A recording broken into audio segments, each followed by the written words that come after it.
entitled Visual Thinking Strategies and Language Teaching in an Emergency Teaching Era, New Opportunities by Shaun Nolan and Chrysognosida Malilang from Malmo University, and it will be delivered by Mr. Shaun and Mr. Sida, right? Okay, so Yep.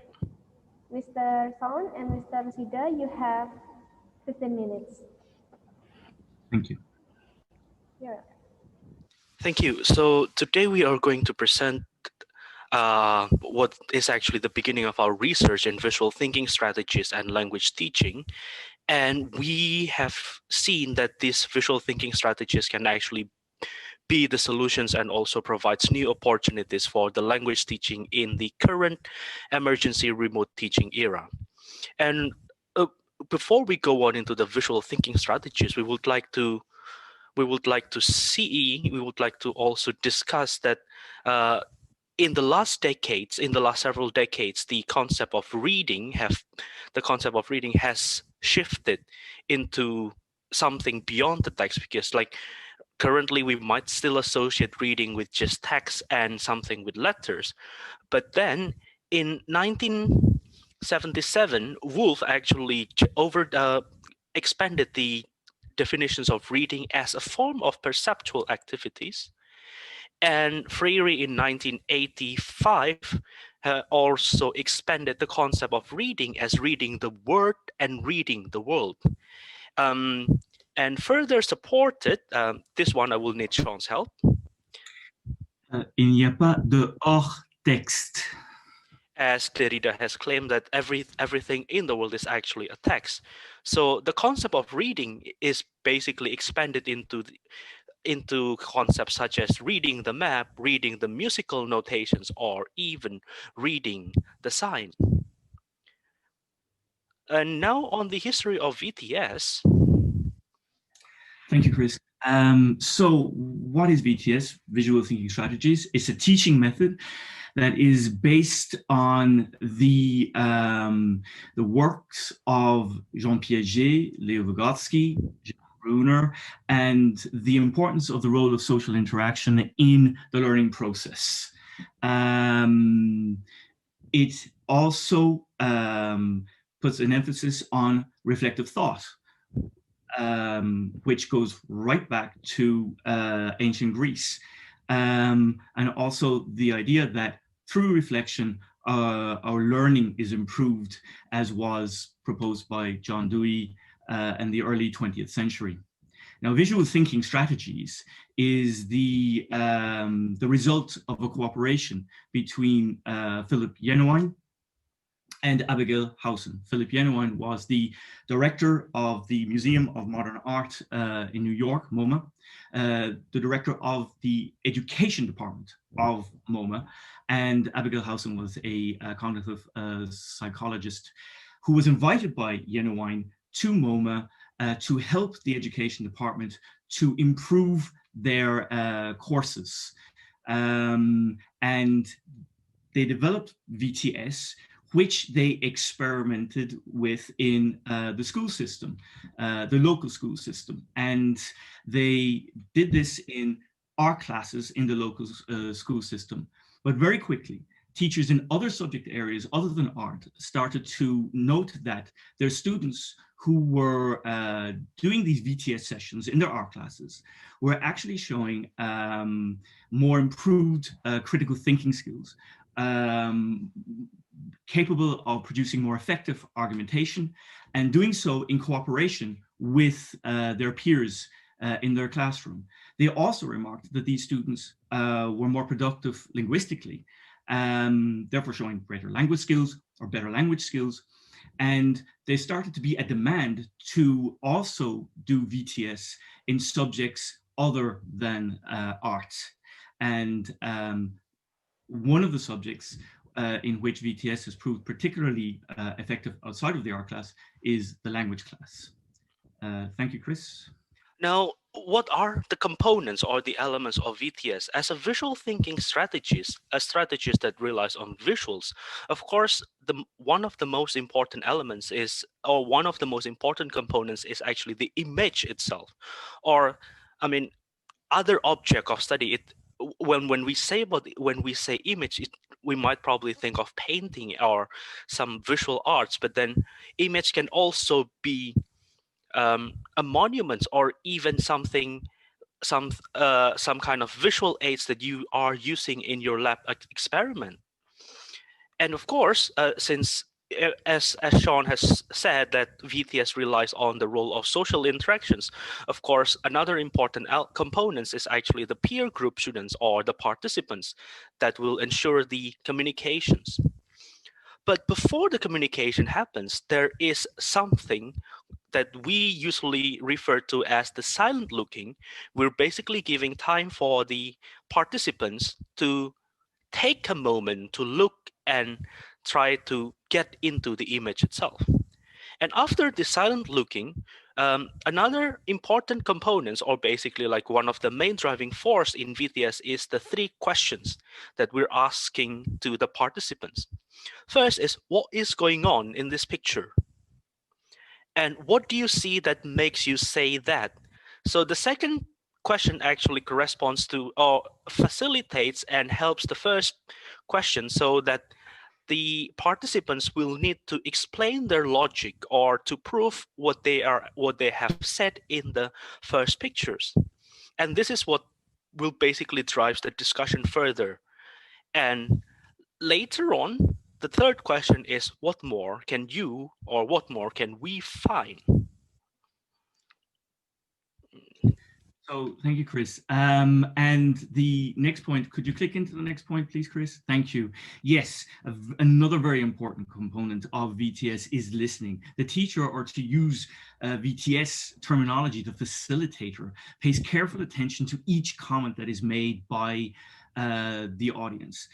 And the teacher or the facilitator during a VTS facilitation points to features described by the students in the piece throughout the discussion.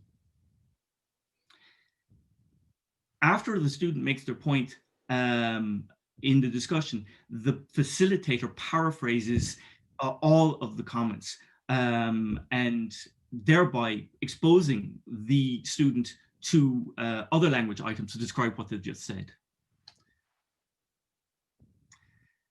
There is a recognition by the facilitator of each point that is made through, for example, just saying thank you for after every student makes a comment.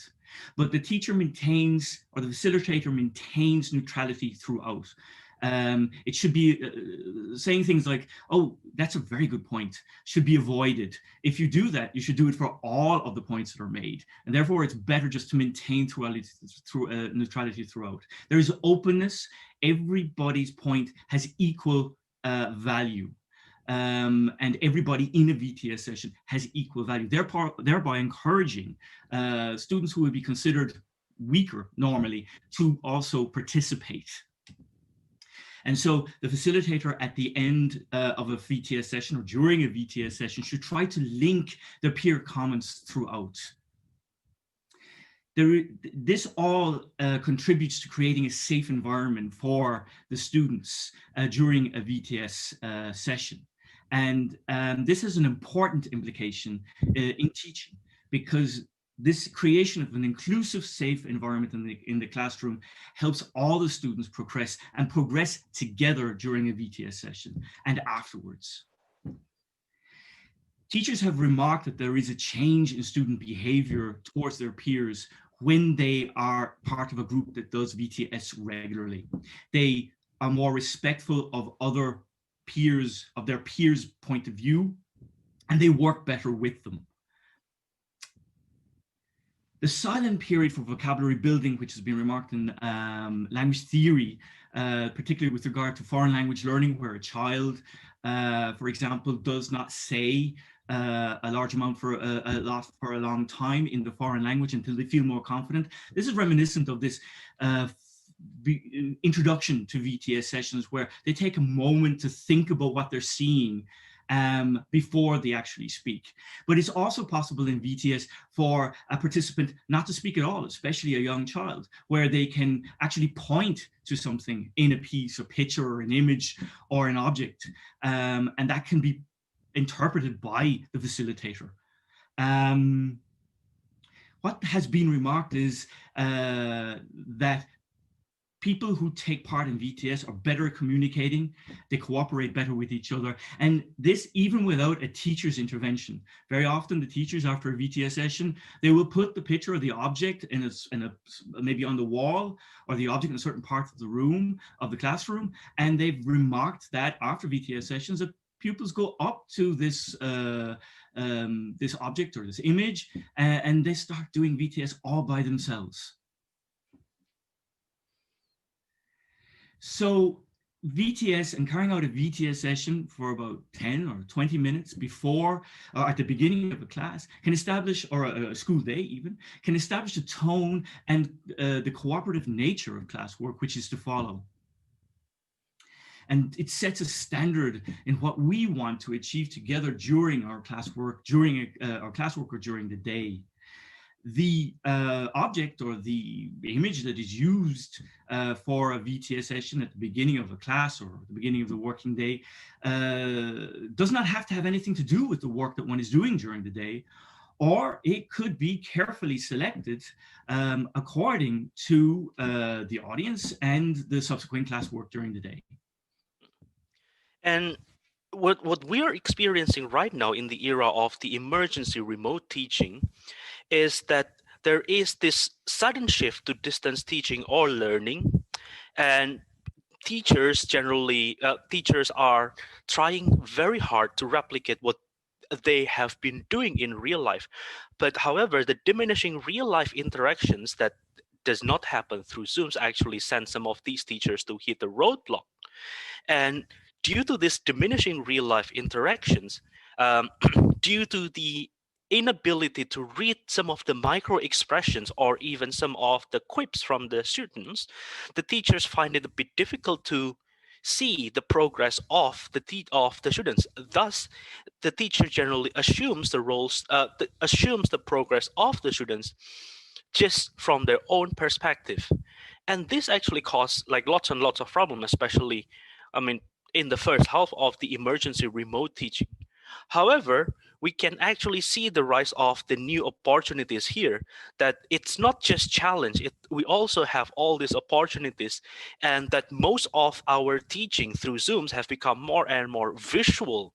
It's and the idea of the interaction is also changing, because you can't really have like all of the students talking at the same time, which means if you want to have students talking, then it needs to be one by one, and they are all actually corresponds and opens up the room for the replications of the VTS components that Shaun have explained to you before. And we believe that all of these components can actually be translated online easily. Not perfect, but most of them, or we can probably confidently say like around 95% of these components can be transcribed into the online setting. And consequently, Shaun? So what we have in a VTS session, we have is a situation where the students are seeing, they are looking at an object, they are thinking and reflecting on it.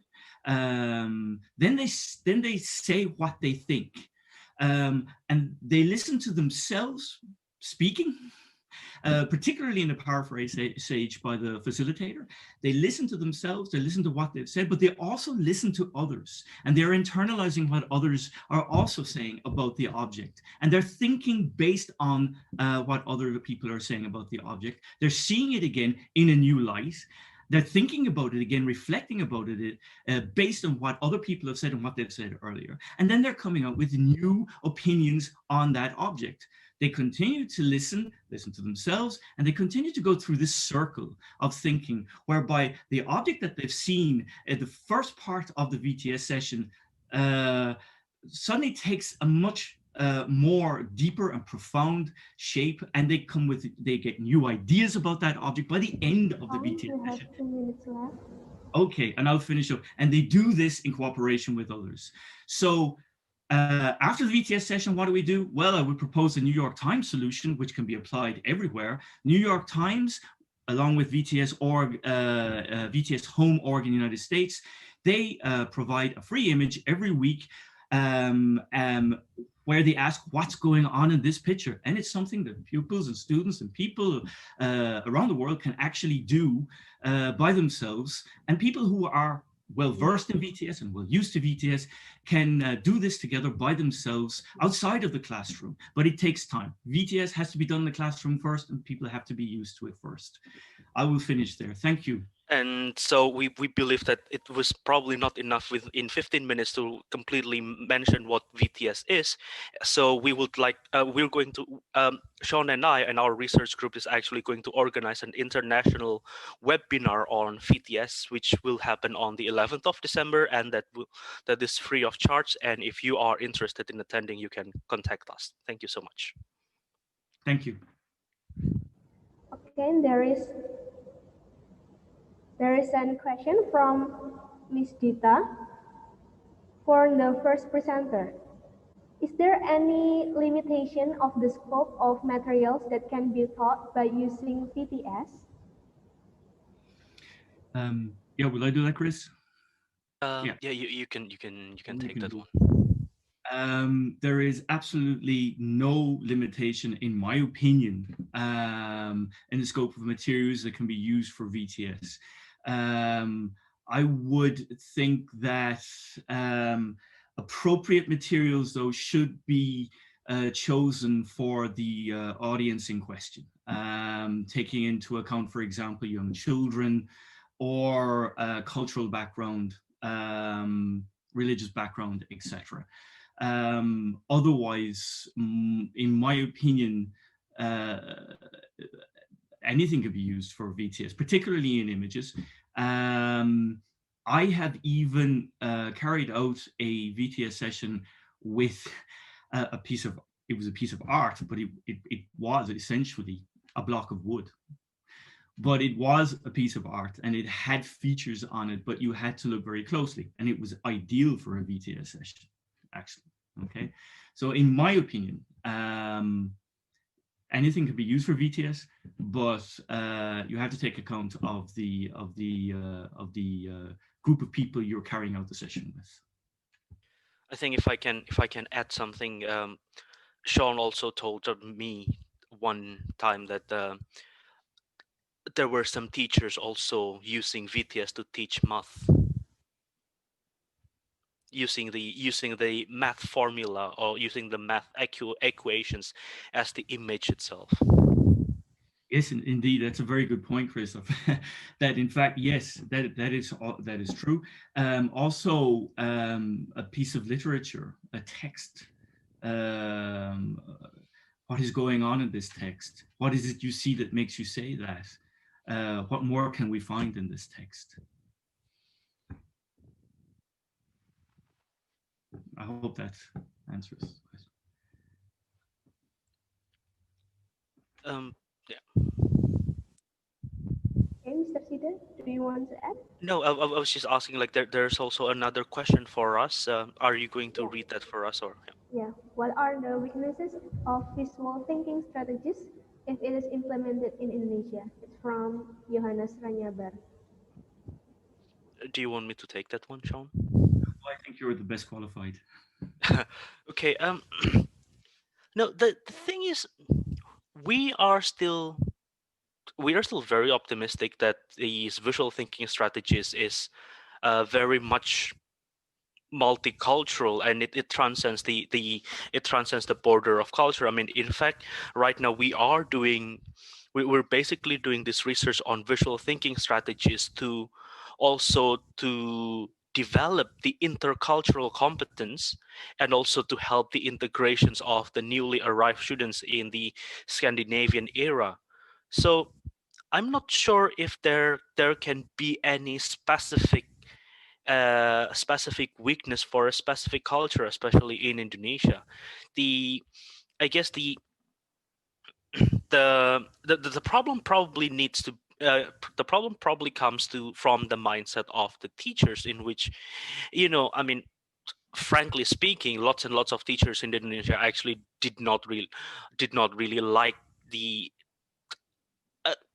a students that is too active. The problem is that right now there is still this like strong mindset of the teacher-centered classroom.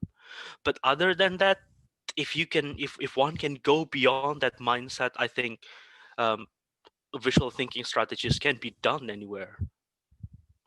Yeah, if I may add to that, aside from the Indonesian specific comments that Chris made, the point that it has been remarked that VTS carried out with children that are from several different backgrounds, so classes that are of in which the cultural diversity is present, it has been found to be very effective for creating intercultural understanding and cooperation.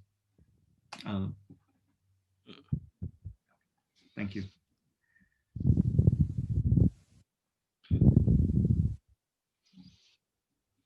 Oh, there's another question for us, Shaun.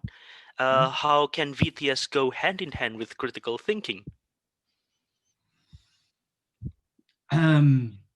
It's an interesting question, because ultimately VTS is all about developing critical thinking. So it basically is a critical thinking approach. So with the questions, what's going on in this picture, but the second question in particular, what is it you see that makes you say that, encourages the student to back up what they're saying with evidence, and to therefore produce evidence-based thinking, and to then question what they are saying based on their thinking. Do you want to add to that? Yes, I mean, this is basically that was the reason why I gave you the first chance, because I think if without that I might like start talking nonstop about the critical thinking and critical pedagogy, because the idea with critical thinking, I mean, if I'm allowed to quote Paulo Freire, when you want to develop a critical thinking, then critical thinking is actually the results of the dialogue, the non-hierarchical dialogue. And VTS, by using VTS, and as Shaun also explained before, that there should be an equal footing between the students there, then that actually opens up the space for the non-hierarchical dialogue. And also the teacher should also remain neutral. The teachers or the facilitator is not supposed to say, okay, this is the right one, this is the wrong one, but basically accommodating everything, which means showing, serving it on the table, that hey, there are all these possibilities. What do you think of all these possibilities?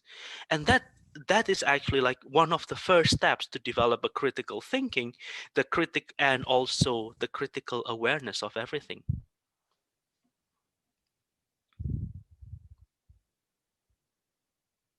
Thank you for your questions. Okay. That's all? I think you don't want me to talk more about this one, because that then turned into a 3 credits Okay. lecture. There's a question for all the presenters. How to teach students who are below the average level by using the topic that you are present?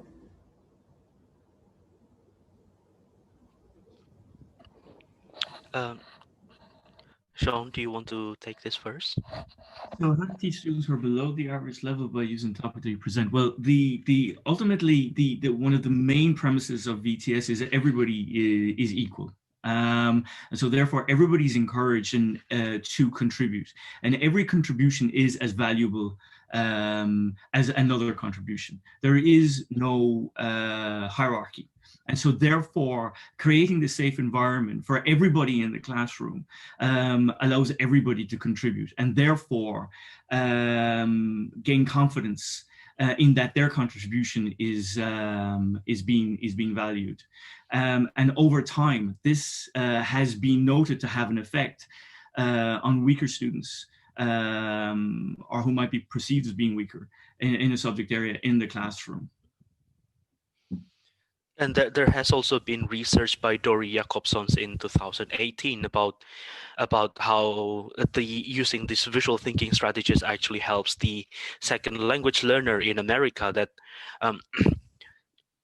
in the first encounter, this child speaks only one words, and basically not specifying the things. He basically just said, "Oh, there's a food there, there's an animal there." But then after 3 months, Dory Jacobson saw that there was actually a development that it becomes more specific, and this specific student can actually formulate much better sentences with more specific vocabularies. And this also happens because of the scaffolding from the peers, and also well, as Shaun has also mentioned before, it is this silent period that allows the students to build up more and more structures and vocabularies by listening to their peers. So the social interaction, it's the ZPD, the zone of proximal development, that can be, if you like, a synonym for the VTS session. All of this is in play in helping the pupils go forward, and particularly those pupils that might be considered weaker. Yeah, I hope that responds to your question.